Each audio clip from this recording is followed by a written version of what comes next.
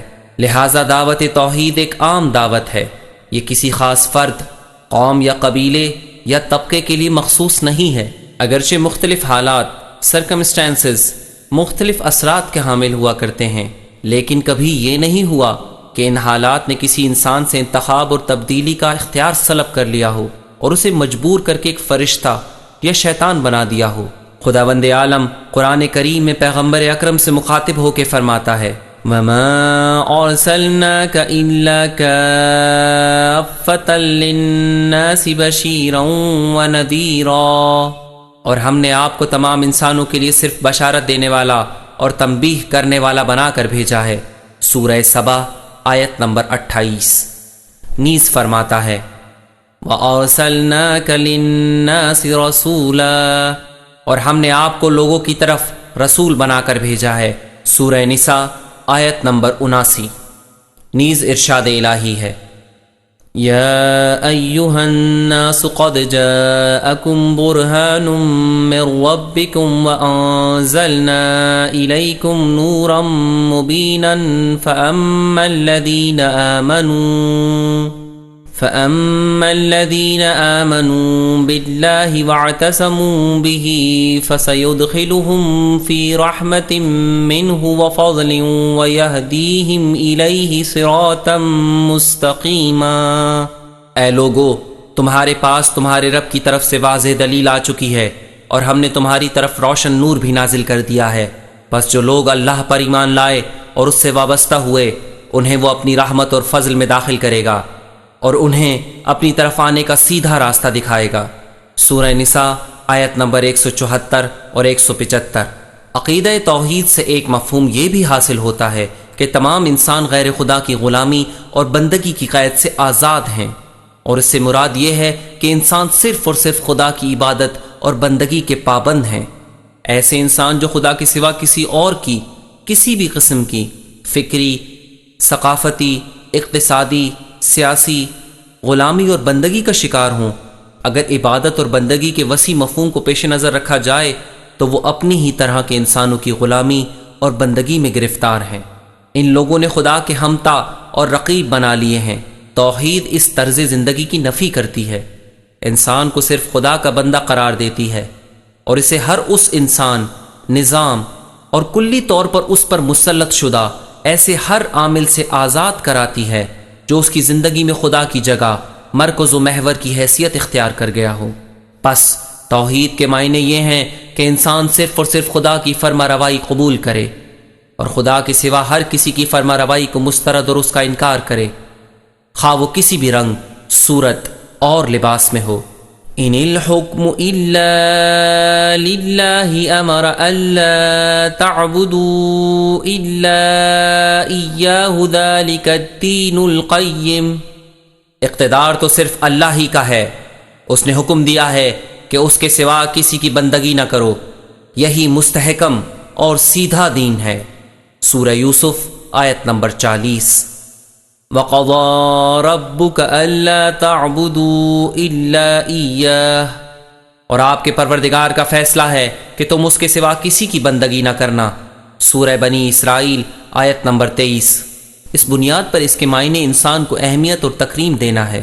انسان اس قدر عظمت اور بزرگی کا مالک ہے کہ انتہائی پست بات ہوگی اگر وہ خدا کے سوا کسی اور کے سامنے عز و نیاز اور بندگی کا اظہار کرے۔ صرف اسی کی ہستی مطلق، اسی کا کمال مطلق اور اسی کی زیبائی مطلق اس بات کی حقدار ہے کہ انسان اس کی حمد و ثنا کرے اور اس کے حضور عشق و عقیدت اور عز و نیاز کا اظہار کرے۔ اس عظمت کے سامنے تسلیم ہونا خود عظمت کا ایک مرتبہ ہے۔ اس ذات متعال کے سوا کسی کو اور کسی شے کو یہ مرتبہ حاصل نہیں کہ انسان اس کی حمد و ثنا کرے۔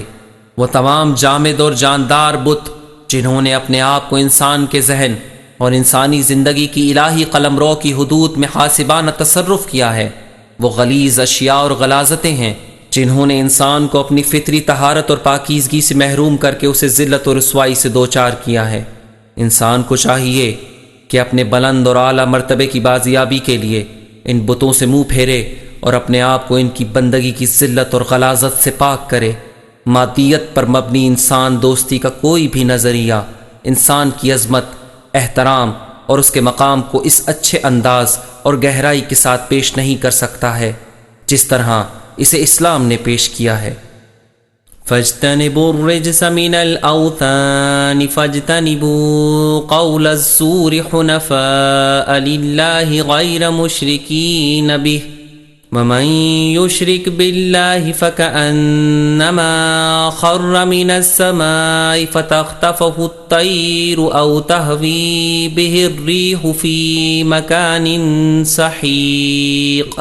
بس تم لوگ ناپاک بتوں سے اجتناب کرتے رہو اور لغو اور محمل باتوں سے پرہیز کرو، اللہ کے لیے مخلص اور باطل سے قطرا کر رہو اور کسی طرح کا شرک اختیار نہ کرو، اور جو کوئی اللہ کے ساتھ شریک ٹھہراتا ہے وہ گویا ایسا ہے جیسے آسمان سے گر گیا ہو، پھر یا تو اسے پرندہ اچک لیتا ہے یا ہوا اڑا کر کسی دور دراز جگہ پر پھینک دیتی ہے۔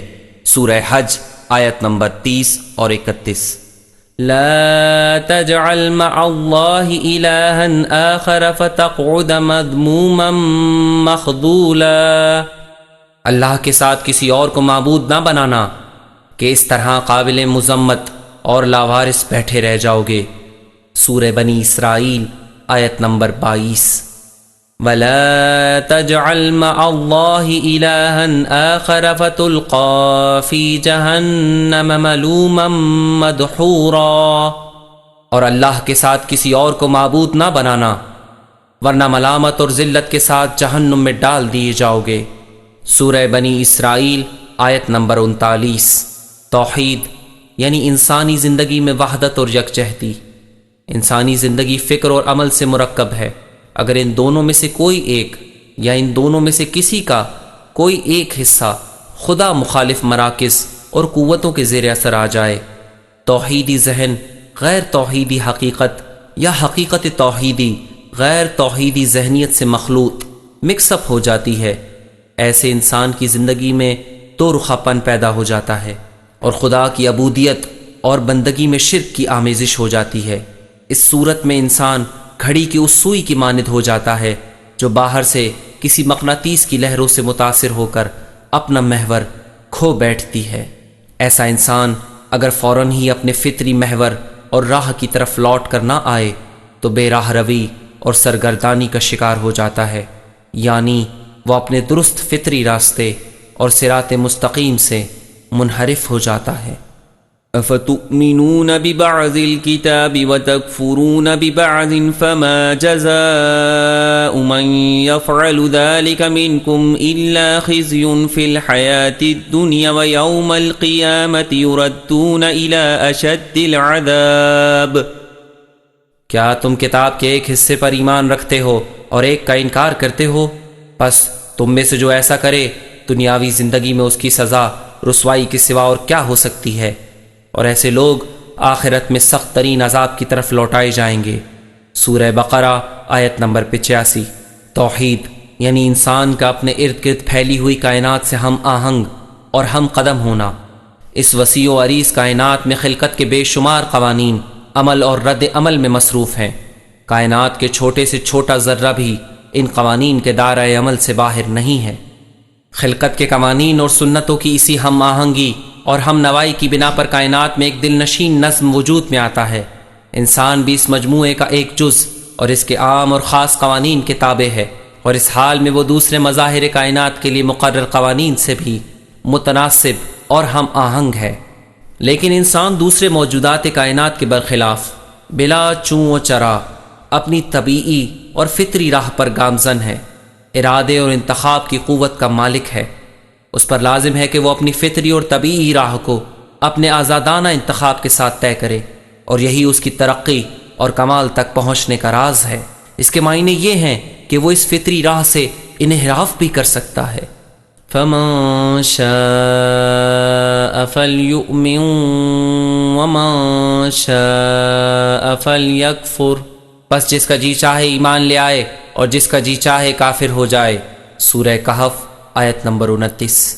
عقیدہ توحید انسان کو اس کے لیے مخصوص طبیعی اور فطری راستے کی پیروی کی دعوت دیتا ہے، جس میں وہ پوری کائنات سے ہم قدم ہے۔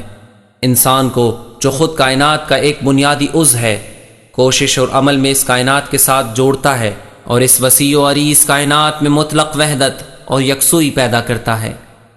افغیر دین اللہ یبغون وله اسلم من فی السماوات والارض طوعا وکرہا والیہ یرجعون۔